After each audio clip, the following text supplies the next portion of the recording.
Good morning, everybody. Happy Tuesday. Let's see, get everybody in here. Happy Tuesday. How's everybody doing today? Everybody good?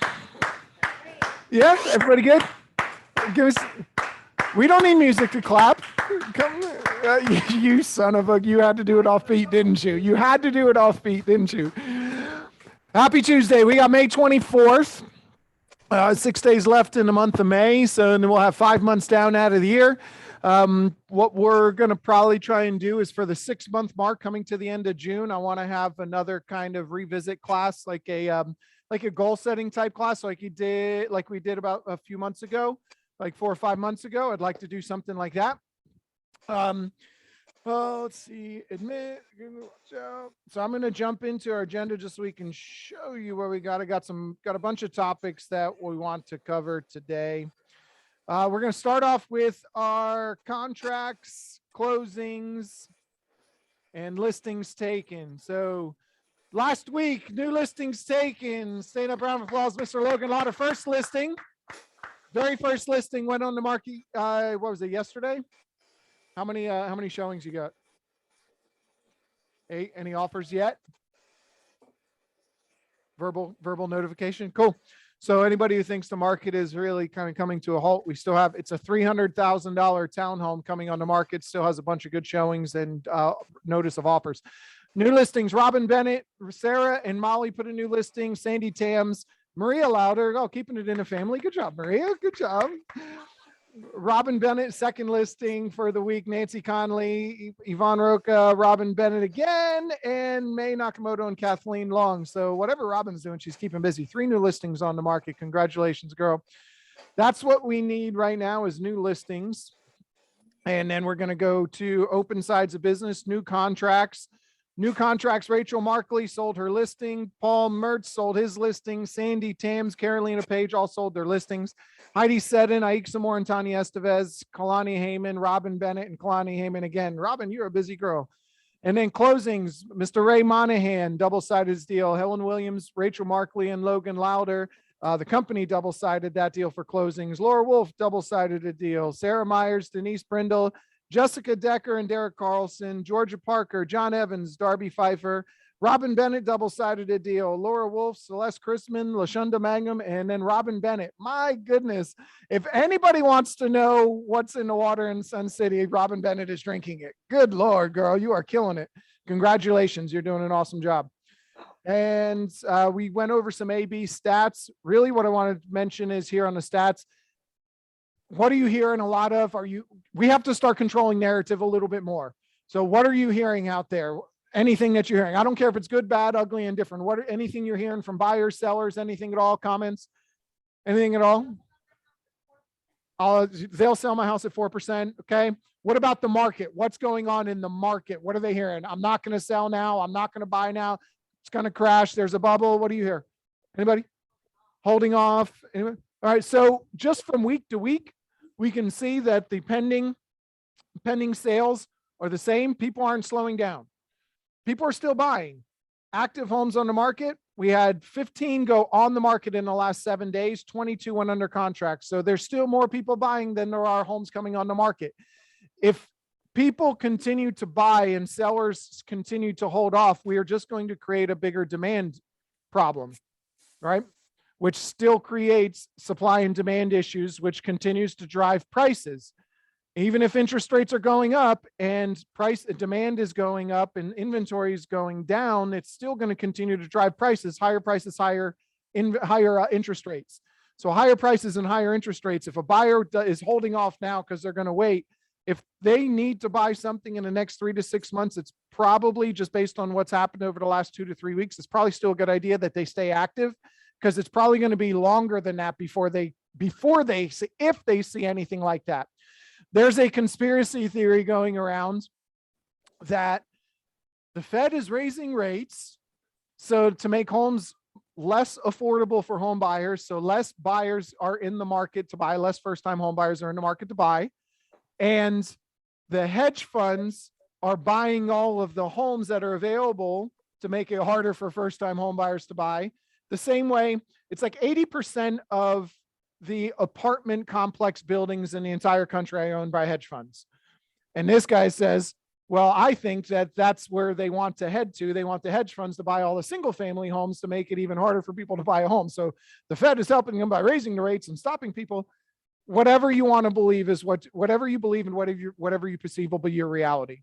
Okay. So if a buyer needs to buy, and it's a good idea for them to buy, because if the hedge funds are still buying, what are they doing? They're just driving prices up. The hedge funds haven't stopped. They haven't even slowed down. The same amount of offers are coming into your areas that were coming in before. So if a buyer is concerned, people with millions and millions and millions and millions of dollars are buying homes still. So why wouldn't you? I'm not saying you have to do what everybody else is doing, but that's the small portion of the population. The majority of the population is saying, I'm going to hold off. I'm going to slow down. Everybody's getting scared right now. What does Warren Buffett say? When people are greedy, you should be passive. When people are being passive, you should be greedy. So in this market, when the smallest amount of people are out there being greedy, buying up the homes, you may want to consider that it's still a possibility and a decent idea for your buyer to buy, because those hedge funds are going to continue to drive prices. So keep that in mind. I'm going to send another video out for our reverse mortgage challenge that we have. Tom sent me another video yesterday. He's got a really good video about how they work. Get that out to your people. We have the video challenge for Florida 21 is still going on. This is really going to be the last week. You can literally, if you haven't started, you can knock 4 videos out in a week. It's not about the week-to-week progress. It's about getting 4 videos out there, introducing yourself, talking about the market, and giving buyers and sellers some information. Memorial Day happy hour this Friday. In this office, we are going to do a Memorial Day happy hour. Memorial Day is next Monday. Offices are typically going to be closed. So Friday, we'll do a happy hour 3 to 6. We're going to have some burgers and dogs, and you guys bring a side dish and a drink. Do you have something you want to add? No, just be here, be square. 3 to 6. I'll be sending something out later. We're going to send out an invite for that. No, that means I won't be there. We'll send an invite out for that. We're going to start doing caravans again. So what we're going to do with the caravans is we're going to start for next week to get anybody who has new listings that are still on the market. We'll get an email out to you to where to send it to for next Tuesday. And what we'll try and do is we'll try and get a caravan together. The following week, we should have a grand opening at the DR Horton event for Mangrove Point, Mangrove Manor. So we'll do a caravan and end up at DR Horton's location there, so we can preview their product. They're having a grand opening that following week. So if you want to add something to caravan, this is for the South Shore office. So both Sun City, both Apollo Beach. That needs to be in by, when do we say? Sunday evening it would have to be in by. It needs to be in so we can schedule accordingly, because if we don't get any in for next Tuesday, I'm trying to work on something with DR Horton since it's their grand opening week anyways, where you can go visit at Mangrove Point and get $1,000 card. I want to set something up where you can go there. So if anything, next week, we're definitely doing that if you guys don't get something in, but please get something in, get your listings in Sure. if you want to start doing caravan. So just a perspective too, talking about controlling the narrative, Zillow says they expect prices to decrease 6.4%, or appreciation to slow by 6.4%, not prices to decrease. So the national average for appreciation was 19%. So if it slows by 6.4%, that brings us down to 12.6% appreciation. Who else gets 12.6% on their money where it's at? Nobody right now. And greater Tampa Bay area had over 30% appreciation. So 6.4% off of that is going to be right around 24 to 25% appreciation. Typically, just as in neighborhoods where the largest homes are, the largest, highest price homes are usually affected the same, our higher appreciation will probably be affected greater. If the average decrease in appreciation is 6.4%, ours will probably be a little bit more than that. But even if that means ours is a little more than that, we still get into the teens. So if you're in the high teens for appreciation, that's a pretty good place to be. Control your narrative. Make sure that you're having these conversations with people.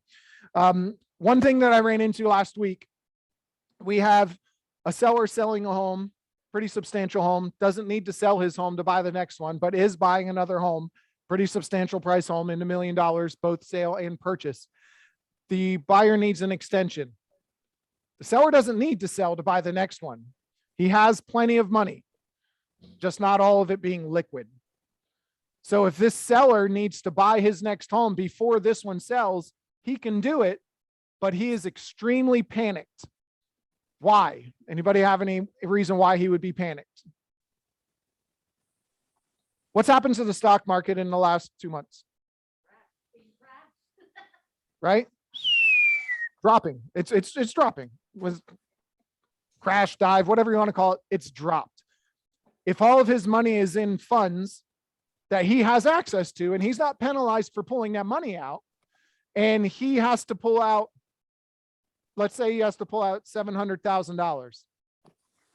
If he had $10 million in an account and the stock market has dropped, and now that $10 million is worth, how much has the stock market decreased? 10%, 20%? Anybody have any ideas? I haven't looked. I'm going to assume 20%. So if he, let's say it drops 20%, that's $2 million. So his 10 million is now worth 8 million. If he has to pull out, let's make it an even number, $1 billion, he will lose money.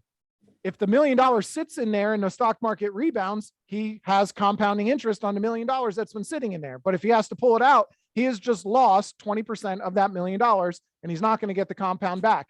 Even if he gets cash and puts it back in that fund, he's not getting that same compound back. So some people will be panicked right now because the stock market is going down, and it's typically people with a little bit more money. They stand to lose more if they have to access funds. Even if they don't have to sell theirs first, they would prefer to have the cash rolled over from this property into the next property.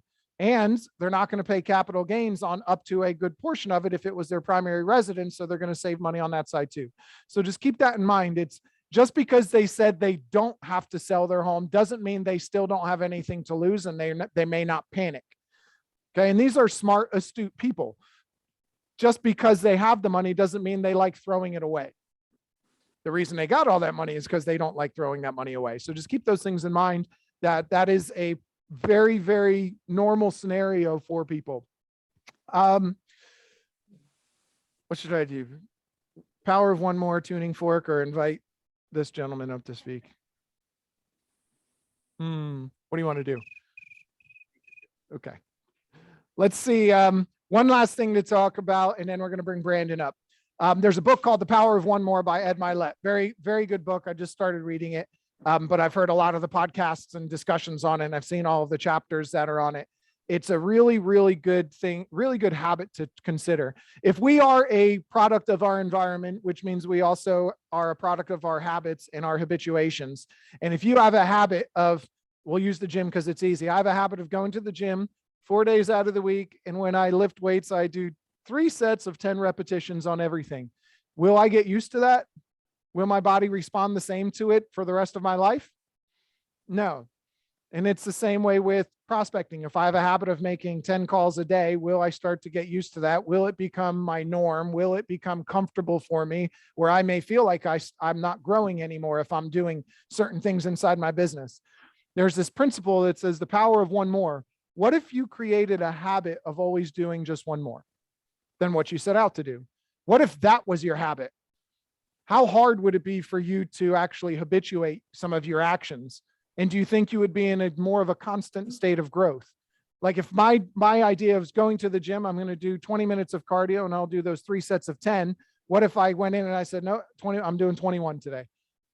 That was my idea. If I was going to do 10, I'll do 11. If I was going to do 20, I'll do 21. If I was going to do 10 reps, I'll do 11. If I was going to do 3 sets, maybe I'll do 4, whatever it is. What if I made a habit of doing just one more? If my goal is 10 calls, what if I did one more? Do you think that your comfort zone might expand even as you're getting a little more comfortable? Your comfort zone might still be expanding if you had a habit of doing one more instead of a habit of doing this. Because if I stay steady on the same line, this is my comfort zone. But what if my habit was always doing one more? Even if you get a little stagnant, that habit of one more will constantly keep you making a little bit more progress than you would have made. You have a much greater chance of not falling into that pattern of a comfort zone where your comfort zone is where your dreams go to die. So if you can constantly be adding or thinking in terms of one more, whatever you set out to do one more. Say, I will do one more. This is what I was going to do. And you're there, go and do one more. 1 more minute, 1 more call, 1 more day, 1 more activity, 1 more offer, 1 more showing, 1 more repetition, 1 more mile, 1 more whatever. All right, so I'm going to bring up Mr. Brandon Engel. We have a guest today, Brandon Engel with Survey Eagle Inspections. Talk. Let me see. Oh no, you turned it off. Now it's on. It's working now. Come up on stage. I actually do the one more thing with donuts. So. I have a habit of one more donut. One more donut. I'm gonna have 5 tomorrow. Oh man. So Well, Chris asked me to come today and talk about the Johnny Depp Amber Heard trial. yes. I need to talk to somebody about it. Very Call me riveting. if you want to talk about it. I want to talk about it while I'm driving around. It's driving me crazy. If you have any cool memes to share, please send them. We need Text more away. material. I need all of it. It's bad. I'm missing some right now, probably.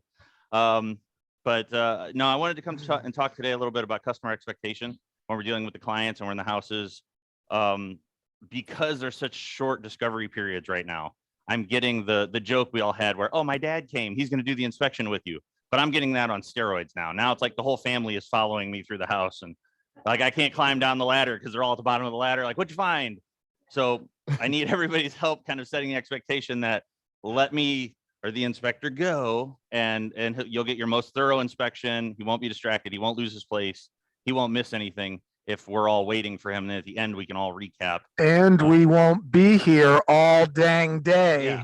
Yeah. And it takes it, I mean, it stretches out sometimes an hour extra. Like we get a lot of extra time. And honestly, right now we're so busy and everybody's so busy that we need to be adding inspectors. I'm trying to steal John and Maria's son right now from college. He doesn't need college. He just needs to do home inspections. Okay. College is overrated. Tell him. So, I mean, we're very, very busy. And with that, most home inspections are an hour and a half to 2 hours. If it's a very small condo or something, it could be done in an hour. But we're also getting surprise visits from the clients and the realtors.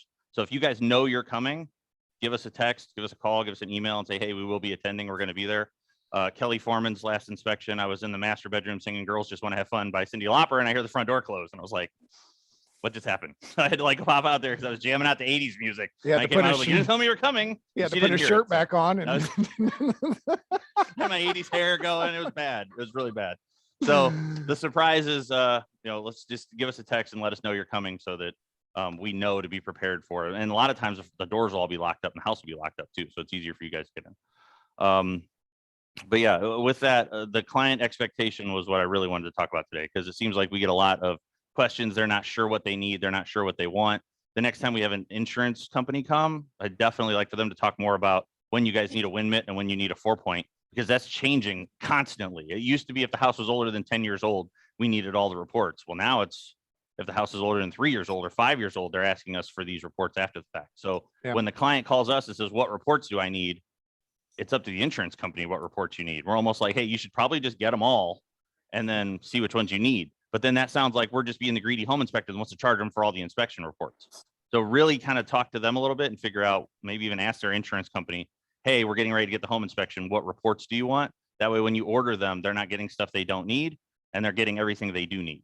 So that's kind of important. the reality is you're purchasing a 500,000, the average price in Apollo Beach is 600,000. You're purchasing a $600,000 asset. What's an additional $75 to $150 for 4-point wind mitigation on top of everything? You know, how much is that really going to affect the buyer buying that home, especially if you have that additional knowledge, and it's just going to be more beneficial. Yeah, 100%. And it's hard when you call us and ask us what inspections you need, because we're like, okay, how old is the house? What insurance company do you use? Please don't let it be Citizens. Things like that, because Citizens is the toughest as far as their paperwork and everything that they do. So you guys will also hear that. If they say they have Citizens, tell us ahead of time that they have Citizens, because Citizens has its own 4-point form that has to be filled out. They will not take anybody else's report. No home inspector's report will pass Citizens without it being on their form. So it's just an extra step we have to do, but it saves time and getting the whole process done. No, we talked about shortened inspection periods. Is, in your opinion, I know you only make money when buyers buy homes and do home inspections, but give me another reason why a buyer should not be waiving their home inspection clause right now. We did a home inspection last month where we were under, it was a crawl space house, and we went under and we found a broken floor truss that no one had disclosed to anybody whatsoever. Somebody could have fell through that floor over time. They would have decided to move a piece of furniture over that broken truss. They could have fell through the floor. Not through the ceiling? We found, no, it was a floor truss. It was a crawl space. Nobody falls through ceilings, Chris. That's a wives' tale. It's a legend. It's an urban legend. For those of you who don't know, Brandon came through a ceiling one time on accident. It wasn't- Dangling over the client. It was fantastic. And the realtor goes, "Are you okay?" I was like, "I don't know yet. Hang on. I'm still dangling here. Give me a minute. Can I stop dangling? I will be okay. I'm being a chandelier right now. Let me Can you give me a boost? just push. Can you push? Yeah, that was fun. That was the first time that's ever happened. It took 5 years for that to happen, but I did finally fall through a ceiling. So a broken truss. A broken floor truss that ran under this home with a crawl space, and like it was broken. Like there was nothing holding it there. So over time, or maybe even as soon as they bought it, they could have fell through that spot in the floor. So while you're just doing this, it's just a 1920s home. There's just a little bit of give. It's okay. Yeah. No, there could be a broken truss under there. Yeah, the bouncy floor thing is terrible. Plus, you have your polybutylene piping that they may not know about, so then they can't get it insured. That's another 5,000 or 6,000, could be 10,000. Even homeowners who say they've replumbed their home, even ones that say that, please don't just take their word for it. We had a listing that they said they replumbed the home. They replumbed all of the home except for one section from the water heater that went to the inside part. There's like 1 or 2 lines that was not done, and it was going to be an extra $4,000 for them to get that done.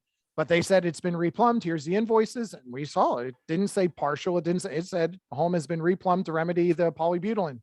The home inspector found more polybutylene pipes that were in use and had to be remedied. Yeah, there's lots of options on faking that, getting rid of that piping stuff. They're taking the polybutylene and they're attaching it to PEX, and then just this part that's sticking out of the wall is PEX. So don't think just because you see PEX or CPVC or any of the stuff that's okay, that it's going to be okay.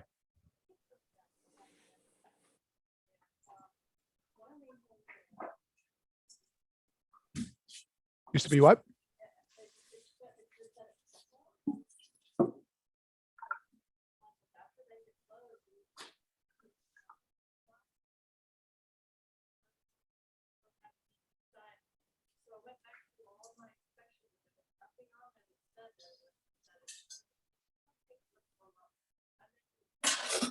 What's it called?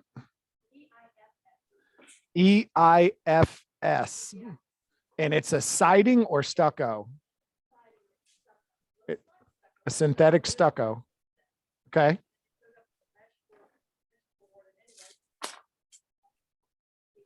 Termites love it.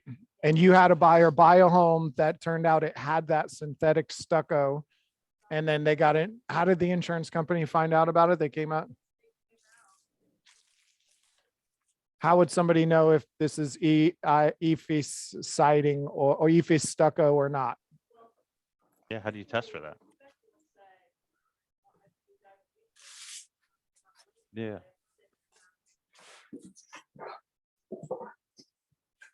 But that's what I'm asking. How is Yeah, somebody that's- supposed to tell synthetic stucco from normal stucco?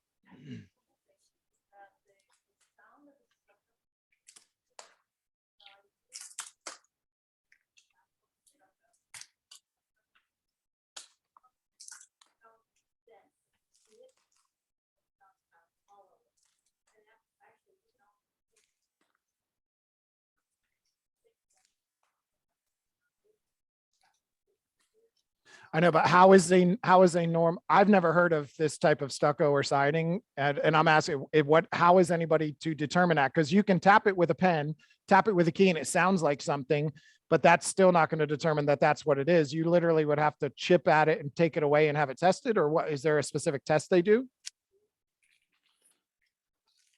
Okay, well, I've never heard of it here, so.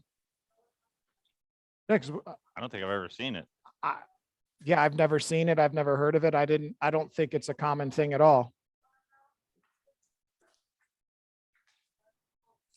All right, well, it's really bad for the people online just because going back and forth with that, but that's something that I don't think is common. Yeah, I don't think it's common practice in Florida, but it's something to be aware of. And the reason I ask about the testing is because how are we supposed to know? How is somebody supposed to see that? Is it even approved? Is it even an approved build for building code for them to put that on the outside of a home if it's got such an issue? So. Okay.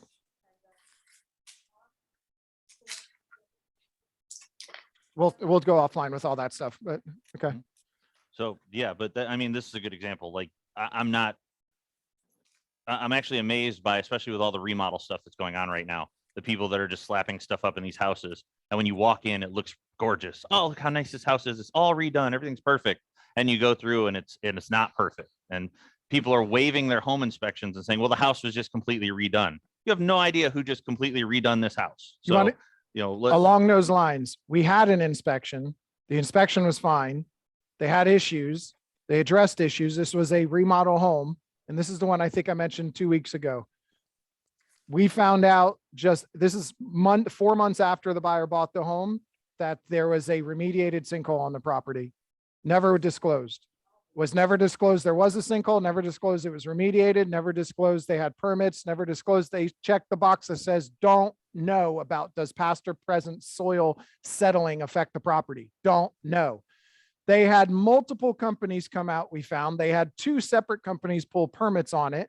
So like there are these things, and there's no way that we would have possibly known that during inspection periods. But again, you never know what somebody's doing. And this was a fully remodeled home, fully remodeled. Everything was completely done and remodeled. All right. So you have to think about that for every person out there that does things the right way. There's probably somebody out there who's trying to skirt. Because in this instance, this was a difference of the guy bought the home for like $190,000 and was selling it for $525,000. How much would that affect his bottom line if they bought the home and had disclosed that? How much of a price difference would that be? There's no way to know, but he definitely wouldn't have got to $525,000. So just consider that. Make sure we're doing home inspections. And if you're not, we have a home inspection disclosure form. It's called home inspection disclosure form. It says home inspections are really important. It says do this, this, this, this, and this. Check here. I want one. Check here. I don't want one. There should be another box that says, please check here that I told you you were an idiot for saying I don't want one, and you're okay with that. And you can still put on your discovery periods, like 3 days. You can still make it very short, because as long as you're willing to meet me there, we'll have dinner there. I don't care. Like we'll go at 6, 7 o'clock at night, because we have daylight now until 8:30, 9 o'clock. We'll go late. Like we will squeeze it in. If you call me and say, I have to have it in the next 2 days, we're going to be there. So, keep that in mind. Like you can still be competitive, but don't let them waive it. Don't let them turn that down. It's not worth it. 12:30 after this, right in the middle of the Amber Heard trial. And I'm not going to be able to see what's going on because we're going to be gonna miss that one. We're just going to take the rest of the month off until this trial's over. That's what we're going to do. Cool. But that's it. That's really all I have is don't waive the home inspection. Like just don't do it. How many? Well, if you're gonna cater it, if you're gonna bring everybody, keep them in the kitchen, feed them. Like it's really hard to walk around with 13 people plus staring at you. So also, if Brandon tells them, hey, do me a favor, don't follow me around, it sounds like he's trying to hide something. If you tell them, hey, here's a good practice. The home inspector is going to show, I never tell them, don't follow him around. I tell them the home inspector is going to show up. What he's going to do is he's going to go around to all the different portions of the property. He's got photos. He's got a full report. He's going to put notes in there. It's usually best if he goes and does all of that. It saves on time for everybody. When he's done, he's going to go through every step of that report, every place there was an issue, every photo that he has. He's going to go step by step and explain that to you if that's what you would like. If you don't want to do that, you can wait for the report to come, but he'll be here. He's at your disposal. Let him get that job done, and then we'll be able to review the whole report. Because I won't say that to them. It's not for my end of this. The customer service looks terrible if I say, stop following me around. I'm doing this. No matter how professional I say it, it's going to look bad if I'm like, leave me alone. I'm trying to work for you here. So, yeah, that's the whole point. If we can take anywhere from 10 to 30 minutes at the end of this to go through all the photos, go through all the write-ups, go through everything that's in there, you can ask all the questions about that. But it's usually a good practice to kind of get all that done, and he'll have it all prepared to us. Then he's going to put it into a 92-page report with all kinds of photos and things like that for all of your inspections. And I'm not going to talk in front of the listing agent unless you guys tell me I can't. So I always ask you guys, you want me to talk in front of this person? That's your client, your report. It's you guys. So you may want to hold your cards close to your chest and not tell them everything I found. So I will always ask you guys, do you want to talk outside? Do you want to get away from this listing agent? Or we can ask the listing agent to step outside. It's 90 degrees in Florida. So you can go outside.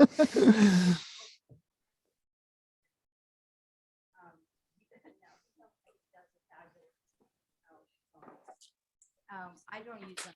You got to talk into it if you're going to hold it. I don't use anyone other than him to do my home inspections. And part of the reason is I've had people that have said, oh, I know a home inspector, and they hired them. Brandon is not one of those people that goes to a point where he kills the sale because he finds something, whatever. There are a lot of home inspectors out there that do. And I think it's really important that we have somebody in there that's, well, he's going to point out what's wrong. Don't get me wrong. But the fact is he's not going to try and kill the sale with something stupid. The important part is whatever he says goes in the report. Well, and this is something I explained to the last guys that I trained is if you find a house that needs a new roof, you could be very stressed out about telling that client this house needs a new roof. You still have to tell them, but you also don't know if that client's going to go, I don't care, my dad's a roofer. And what else did you find? Like, you don't know what their reaction is going to be to it. So you don't build it up and go, listen, I have terrible news, sit down. You need a roof. I'm sorry. That's not how you deliver information to people. This needs, so you really have to be careful how you talk to them. That's how we do it without killing deals. We're not chasing people off with bad news. We're just giving them information for you to help process with them. So what I was saying by whatever he says is going to be in the report, he's not over there going like this. This home is an absolute piece. The AC is, it's not working. It's this, that, and the other. It's rotted out through, and then you get your report and it doesn't say any of that. It just says the AC is not optimal. He's not going to go and say all of that crap and then put in a report that he's going to say the AC doesn't appear to be working. There does appear to be some rust on this point. And it's going to say all of that in that report. It's not like this thing is a piece of garbage and it's going to say whatever it is what it is. That's the facts are the facts, and it's going to be reported in there as the facts. So that's a good point. Anything else you wanted to add on there? That is all. Cool. Thank you, everybody who uses us. I do appreciate it. Thank you very much. All right, so we'll go ahead and sign off here. Ended up for a happy Tuesday. We got one more meeting in the month of May next Tuesday. And like I said, get your caravans. If you have new listings that you want to have caravanned, please send them to us. Please send them to us by Sunday and we'll get them on the list and we will have a nice little caravan next Tuesday. Caravans@c21be.com. Or you can send it directly to Jimmy and I. Either way is fine, but caravans@c21be.com. All right. Awesome. Have a great day.